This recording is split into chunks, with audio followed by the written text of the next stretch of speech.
আসসালামু আলাইকুম ওরহমতুল্লাহি ওবরকাতু।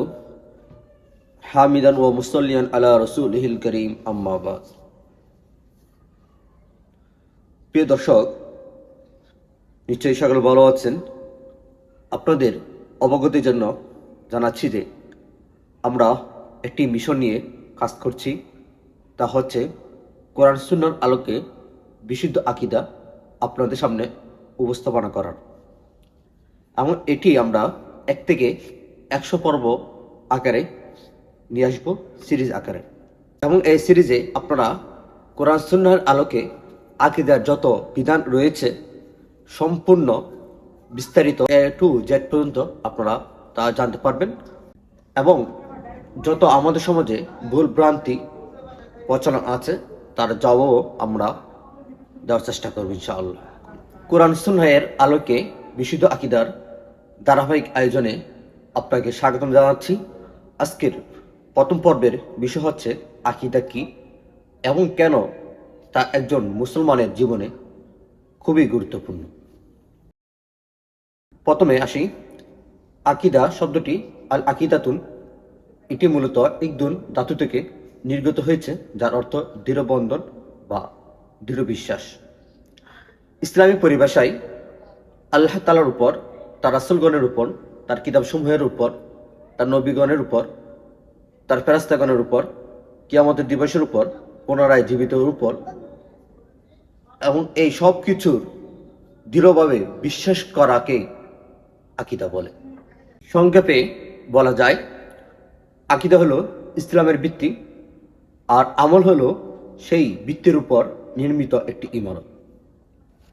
আল্লাহ তাআলা পবিত্র কোরআনে ইরশাদ করেন, ওয়ালাকাদ উহিয়া ইলাইকা ওয়া ইলাল্লাযীনা মিন ক্বাবলিকা লাইন আশরাকতা লায়াখবাতান্না আমালুকা ওয়া লা তাকুনান্না মিনাল খাসিরিন। অর্থাৎ আপনার প্রতি এবং আপনার পূর্ববর্তী নবীদের উপর ওহী করা হয়েছে, যদি আপনি আল্লাহর সঙ্গে কাউকে শরীক করেন তবে অবশ্যই আপনার সমস্ত আমল নিষ্ফল হয়ে যাবে এবং আপনিই অবশ্যই ক্ষতিগ্রস্তের অন্তর্ভুক্ত হবেন। সূরা আজ-জুমুর আয়াত নং 65। এই আয়াত আমাদেরকে শেখায় শিরক সমস্ত আমলকে বরবাদ করে দেয়। এজন্য আমাদের শিরক থেকে বেঁচে থাকতে হবে। হাদিসের আলোকে রাসূলুল্লাহ সাল্লাল্লাহু আলাইহি সাল্লাম ইরশাদ করেন, মান মাতা ওয়া হুয়া ইয়ালামু আন্নাহু লা ইলাহা ইল্লাল্লাহ দাখালাল জান্নাহ। অর্থাৎ যে ব্যক্তি এই বিশ্বাস নিয়ে মৃত্যুবরণ করে যে আল্লাহ ছাড়া কোনো উপাস্য নাই, তিনি সত্যবাদী, তাহলে সে জান্নাতে প্রবেশ করবে। সহিহ মুসলিম হাদিস নং 26।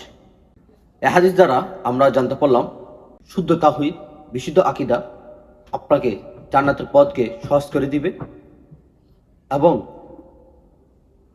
আপনার আমলকে সুন্দর করবে। সালফে সালেহিনদের দৃষ্টিভঙ্গি, ইমাম আউজাই রাহমাতুল্লাহ আলাইহি বলেন, তুমি সালফে সালেহিনের পথকে আঁকড়ে ধরো, যদিও মানুষ তোমাকে ছেড়ে যায়। এ থেকে বোঝা যায় আকীদার ক্ষেত্রে নিরাপদ হলো কোরআন, সহিহ সুন্নাহ এবং সাহাবা ও সালাফের বুঝ অনুসরণ করা। একটি প্রচলিত ভুল আমাদের সমাজে আছে, অনেকে মনে করেন যে মানুষ ভালো হলেই হবে, তার আকীদা শুদ্ধ করার প্রয়োজন নেই। কিন্তু বাস্তবতা হচ্ছে আগে আপনাকে আকীদা শুদ্ধ করতে হবে। কোরআন সুন্নাহ যেভাবে আমাদেরকে সাজেস্ট করেছে, যেভাবে নির্দেশন দিয়েছে, সেভাবে আমাদের আমল করতে হবে।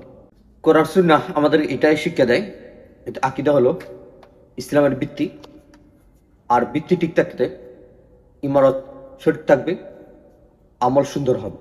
তো আজকের ভিডিও থেকে আমরা শিখতে পেলাম আকীদা হলো ইসলামের ভিত্তি। শিরক মানুষের আমলকে ধ্বংস করে দিতে পারে। শুদ্ধ আকীদা ছাড়া ইবাদত পূর্ণতা পায় না। কোরআন ও সহিহ সুন্নাহ এবং সালাফের বুঝ অনুযায়ী আকীদা শিখতে হবে। প্রিয় দর্শক, আজকে আমরা আকীদার একাডেমিতে বা আকীদা সিরিজে জানতে পারলাম আকীদা কি এবং কেন একজন মুসলমানের জন্য খুবই গুরুত্বপূর্ণ।